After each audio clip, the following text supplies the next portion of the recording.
operator is digunakan untuk mengecek apakah suatu objek itu berasal dari kelas tertentu atau objek tersebut dapat menjadi objek dari kelas lain. Nah, jadi misalnya di sini saya akan memberikan contoh. Pertama, saya akan mendefinisikan ya. Saya akan mendefinisikan dulu beberapa kelas beserta kelas turunannya. Nah, saya hanya mendeklarasikan sebatas kelasnya aja ya. Jadi isinya itu tidak saya tuliskan lagi karena poin dari penjelasan operator is ini adalah untuk mengecek apakah objek tersebut adalah dari suatu kelas tertentu atau bukan. Nah, misalnya di sini saya mendeklarasikan ada kelas induk. Sifatnya saya kosongkan aja. Kemudian ada kelas anak 1, di mana anak 1 ini adalah turunan dari induk. Kemudian lagi ada kelas anak 2, juga turunan dari induk. Nah, saya lanjut lagi. Ada kelas cucu 1, di mana cucu 1 ini adalah turunan dari anak 1. Dan satu lagi, saya kopas saja. Nah, cucu 2 ini juga turunan dari anak 1. Nah, dengan struktur kelas seperti ini, kalau saya sajikan kelas diagramnya,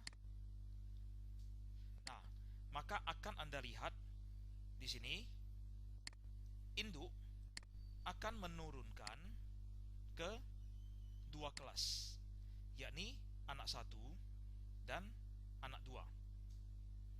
Nah, ini saya balikkan aja lah ya urutannya supaya nggak kacau. Oke. Nah, jadi seperti ini. Nah, induk menurunkan ke dua kelas, yakni anak 1 dan anak 2. Kemudian anak 1 juga ada kelas turunan lagi, yakni kelas cucu 1 dan cucu 2. Nah, misalnya seperti ini. Saya mendeklarasikan suatu objek. Nah, objek tersebut misalnya adalah tes dari induk. Nah, saya mau mengecek console.readline. Nah, apa yang saya cek? Tes is induk. Nah, apakah objek tes adalah apakah objek tes adalah berasal dari kelas induk? Nah, kita lihat. Hasilnya adalah true. Iya. Ya. Objek tes itu adalah kelas induk. Nah, kemudian lagi, apakah objek tes itu adalah anak 1? Nah, kita lihat. False. Nah, jadi tes itu bukan kelas anak 1. Nah, saya mungkin jabarkan lagi lebih detail ya. Nah, secara lengkap aja. Ini tadi induk. Kemudian saya kopas lagi. Ini adalah anak 1, anak 2. Kemudian lagi ini adalah cucu 1 dan cucu 2. Nah, kita lakukan pengujian. Nah, objek tes adalah benar berasal dari kelas induk. Dia bukan berasal dari kelas anak 1, anak 2, cucu 1 maupun cucu 2. Jadi nilainya adalah false. Ya?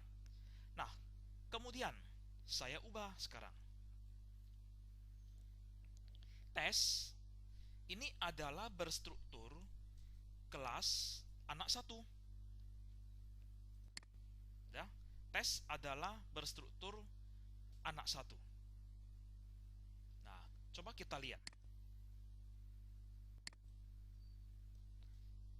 Apakah tes dia juga berstruktur induk? Iya, karena anak 1 adalah turunan dari induk. Nah, dia bernilai true.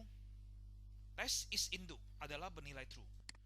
Karena semua sifat yang ada di induknya itu kan akan diturunkan ke anak satu. Nah, sifatnya itu bisa diturunkan ke anak satu. Makanya di sini tes apakah dia juga berstruktur kelas induk kelas induk? Iya. Karena sifat dari induk itu bisa diturunkan ke anak satu. Makanya dia bernilai true. Nah, apakah tes adalah berstruktur anak satu? Udah pasti. Karena tes adalah anak satu kan, maka dia bernilai true. Udah? Nah, kemudian sisanya adalah false. Oke? Nah, perhatikan di sini ada garis hijau. Untuk tes adalah apakah tes adalah anak 2. Nah, garis hijau itu dia adalah warning. Ya? Nah, warning di sini sudah dipastikan dia tidak akan pernah bernilai true. Dia bukan error, tapi warning. Dia memberikan warning. Tes tidak akan pernah bisa true untuk anak 2. Karena anak 1 dan anak 2 dia bukan turunan. Dia adalah selevel.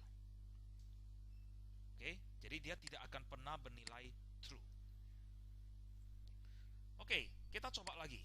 Sekarang cucu 1.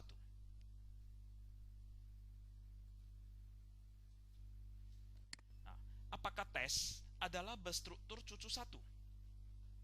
Nah, kita lihat. Oke, sebelum saya jalankan ya, kita coba pastikan dulu. Kita coba tebak-tebak dulu ya. Nah, kalau dari deklarasinya ini, tes adalah berstruktur cucu 1. Apakah tes adalah berstruktur induk? Nah, seperti yang sudah dijelaskan sebelumnya ya kan, sifat yang ada di induk bisa diturunkan ke anaknya. Nah, cucu 1 adalah turunan dari anak 1.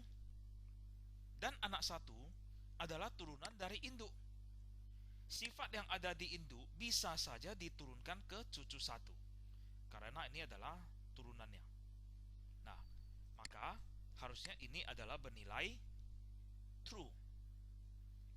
Apakah tes adalah berstruktur anak 1? Nah, cucu 1 adalah turunan dari anak 1.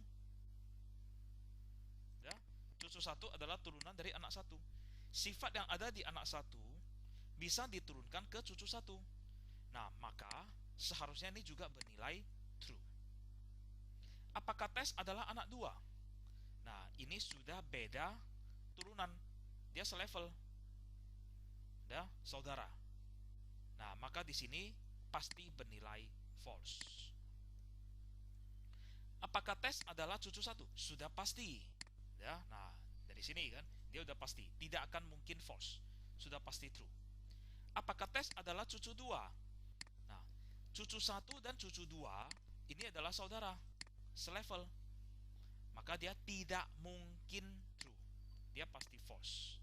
Nah, kita lihat hasilnya. Nah, ini dia. Cocok? Tes adalah berstruktur induk. Ya, true. Karena dia diturunkan, sifatnya bisa diturunkan dari induk. Tes adalah anak 1. Iya, karena sifat dari anak 1 bisa juga diturunkan ke cucu 1. Tes adalah cucu 1. Udah pasti, karena tes adalah struktur cucu 1. Ya. Nah, kemudian kalau apakah dia adalah struktur anak 2, apakah dia adalah struktur cucu 2, itu adalah false. Karena dia selevel, saudara. Oke? Nah, sekarang saya akan mengubah sedikit. Saya akan menerapkan kelas polimorfis. Nah, tes adalah berstruktur induk. Ya, tes adalah berstruktur induk. Tetapi diduduki atau objek isinya, ya, isi objeknya adalah cucu 1. Dia membooking di memori bahwa tes itu adalah struktur kelas induk. Tetapi isinya adalah cucu 1. Nah, kita lihat. Oke. Nah, isinya adalah cucu satu. Maka, apakah dia adalah induk? Iya. Karena isinya adalah cucu satu kan? Sifat dari induk bisa turun ke cucu satu. Apakah dia juga adalah berstruktur anak satu? Ya, karena kan objeknya adalah cucu satu. Sifat yang ada di anak satu juga bisa diturunkan ke cucu satu. Kan satu garis turunan. Udah? Nah, begitu juga kalau cucu satu. Udah pasti, karena yang diduduki di dalam objeknya adalah cucu satu, bukan induk. Oke? Nah, jadi itu adalah contoh penggunaan dari is. Ya. Nah, apabila ada yang kurang jelas mengenai penggunaan dari operator is, silakan tanyakan ke forum yang telah tersedia. Terima kasih.